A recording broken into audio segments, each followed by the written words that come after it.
Okay. I'm Albert Wu, and I'm coming to you from Baltimore. If there's an image of if you can see me sort of in the corner of the screen, I'm sitting in my home office. I am currently a professor of health policy and management and medicine at Johns Hopkins, and I've been here since 1990. Pretty much the first job that I got out of my fellowship.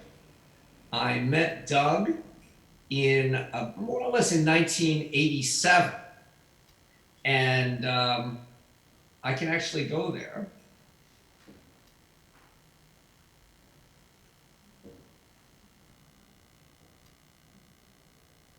So let's look back to 1987. Can anyone identify what's in the microscope field, by the way? I recall ID rounds. It's actually a tardigrade, but anyway. So here we are back in the 1980s. And actually, I had arrived in San Diego in 1986 to be a senior resident. But when I finished residency in internal medicine, I really was not sure what I ought to do.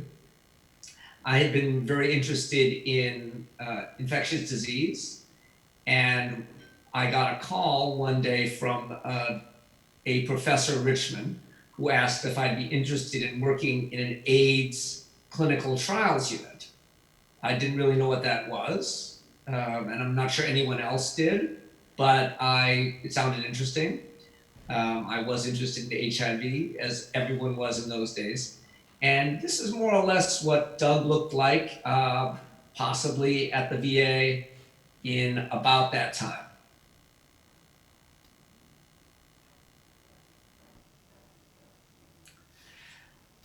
My career has had a few themes, and I would say that at least two out of three of those come at least indirectly and perhaps directly from working with Doug. The first one is that I've always done survey research. And while survey research does not sound very much like what Doug does, why don't we call these surveys assays, which they are in a way. They're biopsies, verbal biopsies of what patients are experiencing. So assays is one theme. The second is randomized trials and effectiveness and efficacy research. The third is that I've really always tended to take a patient or a person perspective, and that is something which is not precisely what we were doing over in the office on Fifth Avenue. But we did spend a lot of time with the patients, with the people who were desperate for effective treatments and who really gave themselves into our care to enroll in the clinical trials that we were conducting.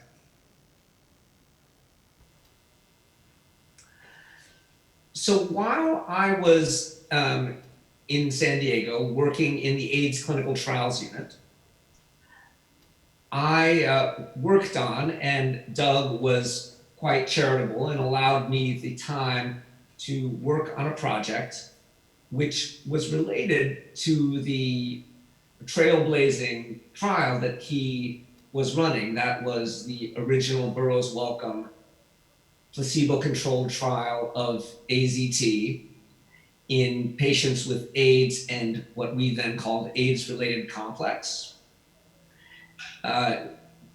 Doug and others had been convinced that at UC San Diego, we could collect a questionnaire known as the Quality of Well-Being Scale in the 31 subjects that enrolled at UCSD.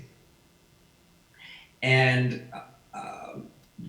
after about a year, of course, the trial was ended with spectacular results. If you looked at survival in the two groups, 31 patients had enough power to show the efficacy of AZT, but the people who survived were not actually doing that well. And I became interested in looking at these data, to look at the quality of life, as we call it in those days, of people with taking antiviral therapies. And so this paper was published a couple years later, in 1990 in JADES. And this was the first patient-reported outcome data, as we came to call it, in an AIDS clinical trial.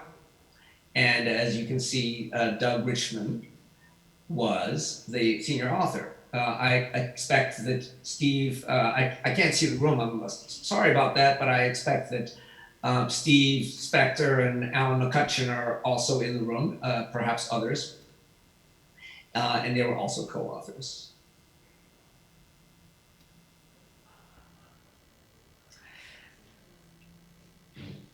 I rapidly got validation for that this might be important, and external validation is the thing that we all seek, perhaps. If you can recall postcards that people used to send us asking for reprints of articles, this was a request which prophetically was from Dick Johnson at Johns Hopkins. I'm sure that Alan and I'm sorry, that Doug and some of the rest of you remember Dick Johnson, who was at Hopkins, and where I ultimately got my first job. And he was asking for a reprint of this study. If he thought it was important, maybe it was. At the same time, just after the original Burroughs Wellcome study, Doug became involved, and the ACTG became involved in a trial of AZT in very early infection. I was now more interested in the topic, and Doug humored me and allowed me to design a short questionnaire to measure quality of life or patient-reported outcomes. This is really functional status and well-being. And there was good reason to think that, in fact, maybe AZT, particularly in the fairly toxic doses of 200 milligrams every 4 hours, 1,200 milligrams a day, that we administered. And so we measured this in patients both at UCSD and at UCLA. And this was that data, which was eventually published, which was collected just as I was leaving San Diego, but published ultimately in 1993, also in JADES. And this was the first data, and perhaps the only data, that was ever collected in a randomized controlled trial of AZT in early HIV infection, or what we came to call asymptomatic disease.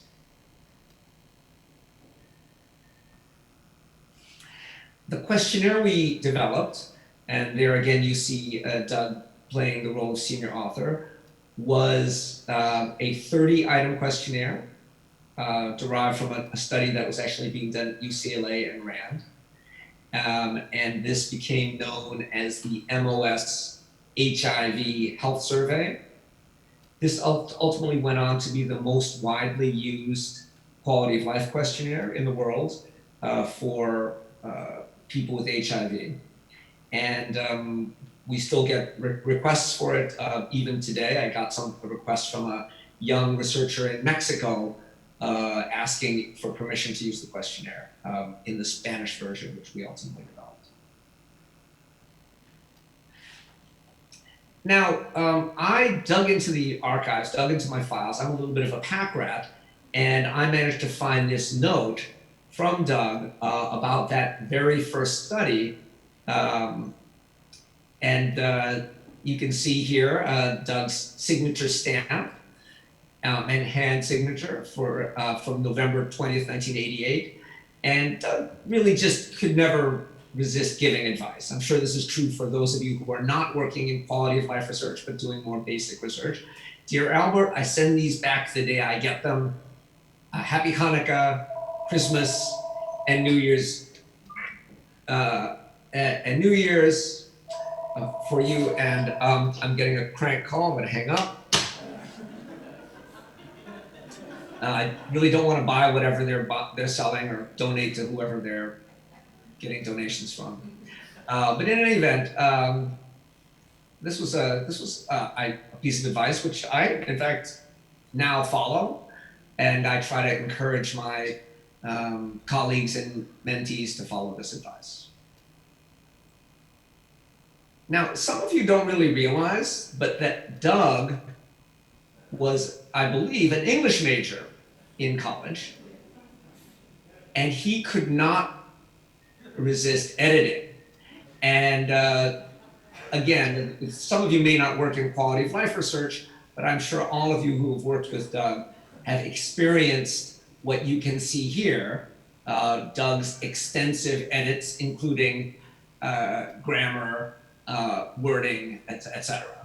I would ask for a show of hands, but if you've worked with Doug, you have experienced this, I'm sure.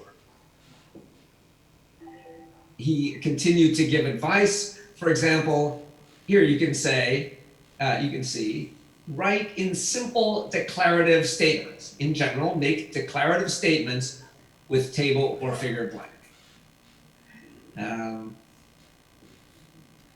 Again, this should look very familiar to some of you.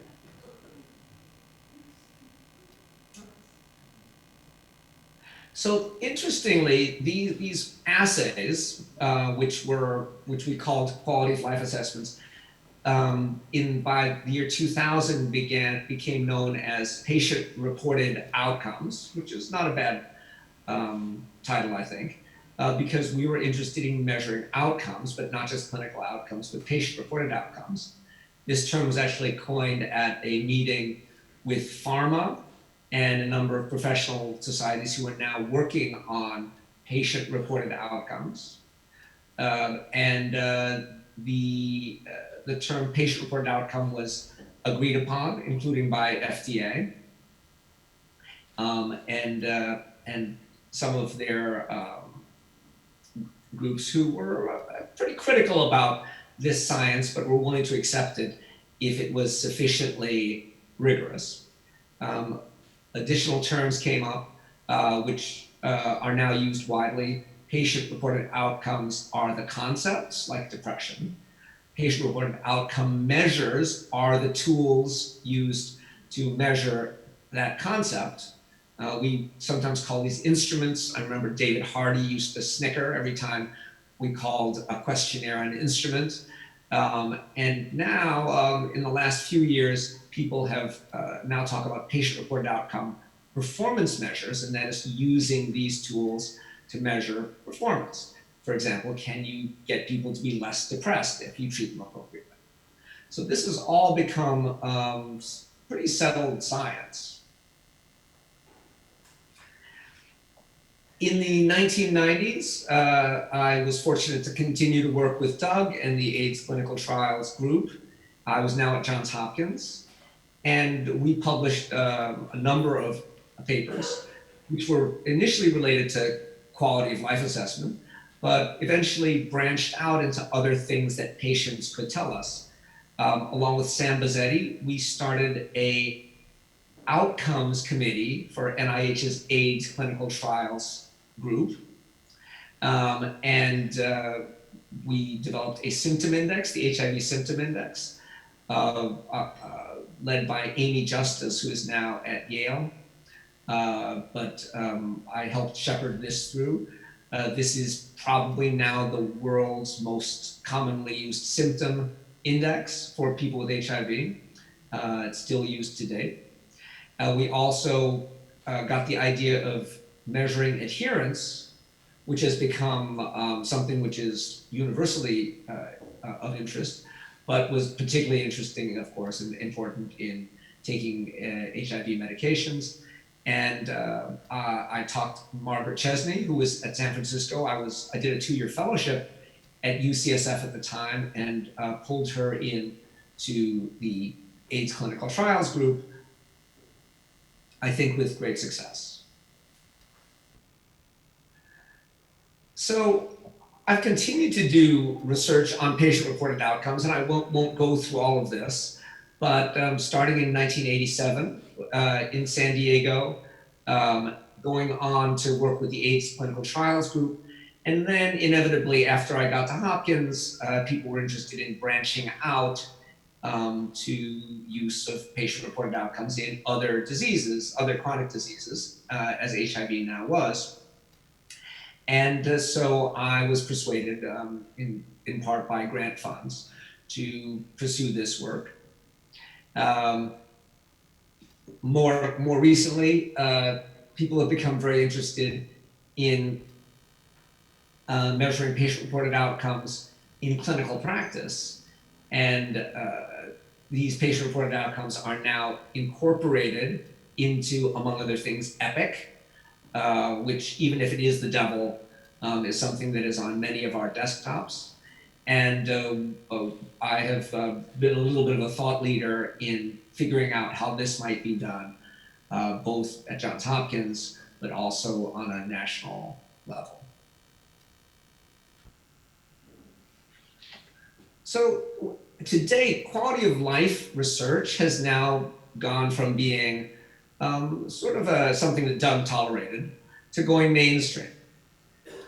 If you do a Google search of quality of life, in quotes, I'm waving my fingers now, and HIV and clinical trial, you get 6 million results.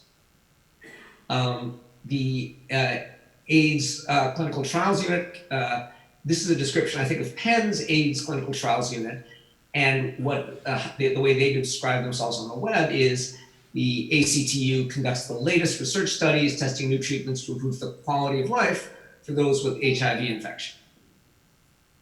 And many of you are familiar with the paper by Lazarus and colleagues from 2016 that suggested that we should have a fourth 90. That is not only people who have good CD4 counts, immune restoration, and suppress viral loads, but also have a good health-related quality of life. So I really do think this is now that HIV is a chronic disease, I really do think this is a worthy goal. And I think many folks, including pharma, are really pursuing the treatment that prolongs life, but also does not ruin people's quality of life in the meantime.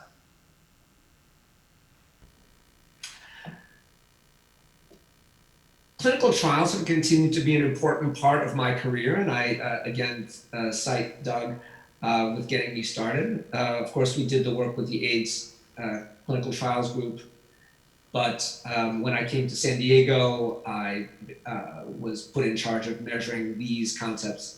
Vision for the SOCA group, the Ocular Complications group. Vision, of course, is something that people can tell you about. You can test people, but in fact, you're very interested in what people can do with their eyesight. And this has continued to be very relevant first for HIV, but then for cataracts and any other eye disease. I also worked with the CPCRA, the Canadian Clinical Trials Network, and the ESS in Italy, as well as many pharmaceutical companies. I also, because I wasn't afraid of doing clinical trials, got involved in a number of large trials. One was a study called Support. This was ran in the 1990s, and it was funded for about $28 million by the Robert Wood Johnson Foundation. Of seriously ill adults, could we improve their outcomes? I conducted 5 years ago a large community trial in which we co-developed an intervention to bring clients in East Baltimore better social services and better medical care. I'm one of the PIs on a trial called STRIDE to reduce injurious falls in older people. And again, I credit much of my interest and ability to do trials with the experience that I had in San Diego. So I'm sure other people have talked about Doug and what an important mentor he was and is. Here's a definition. A mentor is someone who sees more talent and ability within you than you see in yourself, and he helps you bring it out, helps bring it out of you. At one of the last social events that I attended before I left San Diego, this was held actually, I believe, at Doug's home. And as I was sort of exiting, he said, "You're going to do fine. Just work hard at whatever it is that you are interested in, and you'll wind up being better than most everyone. Because in fact, not everyone does that. So just work hard, and you'll be successful." I had very little idea that I was going to be successful at anything. It's hard for you to have perspective, I think, when you're first starting out in your career. But I do credit much of my success back to my formative year working in San Diego in the AIDS clinical trials area. I'm currently running a research center, the Center for Health Services and Outcomes Research. I try to persuade people to pronounce this as Cheshire. This center has actually been going since 1969, though I only began to run it in 2012. We have over 50 faculty and quite a few staff. Currently about 70 grants held, with direct costs for those grants held are for a substantial amount, nearly 70 million. And so I think we're certainly a going concern.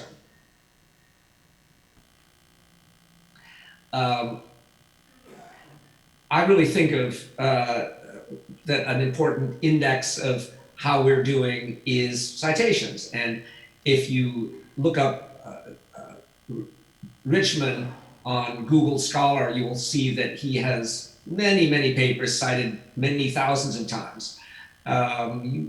It's common that that research on clinical trials, particularly important ones, that develop new methods, that develop new assays, will be highly cited. A couple of years ago, this was shared with me. This was a publication in which people looked at researchers in health policy and management. And since I sit in a department of health policy and management, I was curious to see what happened. And the researchers who are from Indiana told me that I'd be happy to see these results. Starting with 1994, the work that I've done has now been cited over 50,000 times, and ranks me as being fairly respectable in terms of H-index and all those other things that people care about. So it's a little bit of a surprise to me, but this soft stuff that I got started on in San Diego has wound up being of interest to other people. I was just in Cape Town and won a career award for working on patient-reported outcome measures. This surprised me because it wasn't clear to me that I'm old enough, I shouldn't be old enough, to win a career award in anything. But again, this all started back in San Diego.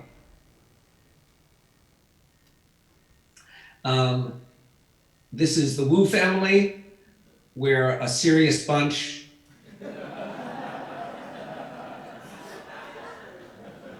Actually, not really. We're actually much more cheery. But these are among my the products that I'm proudest of. I've actually been in Baltimore after leaving San Diego, and with a couple of years stint in San Francisco at UCSF. I've been in Baltimore since 1990. I did take a couple of years off and work in Geneva at the World Health Organization. But I seem to be having a successful career.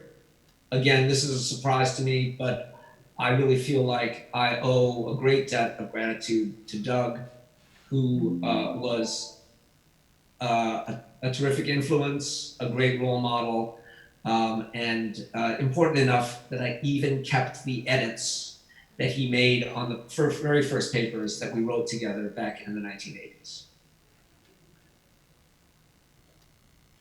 I'm very happy to be in contact with people. You can't see me. This is what I look like these days. I think I might have had a little bit more hair back in the 80s. If anyone's dying to follow one more person on Twitter, I'm with you, Dr. Wu.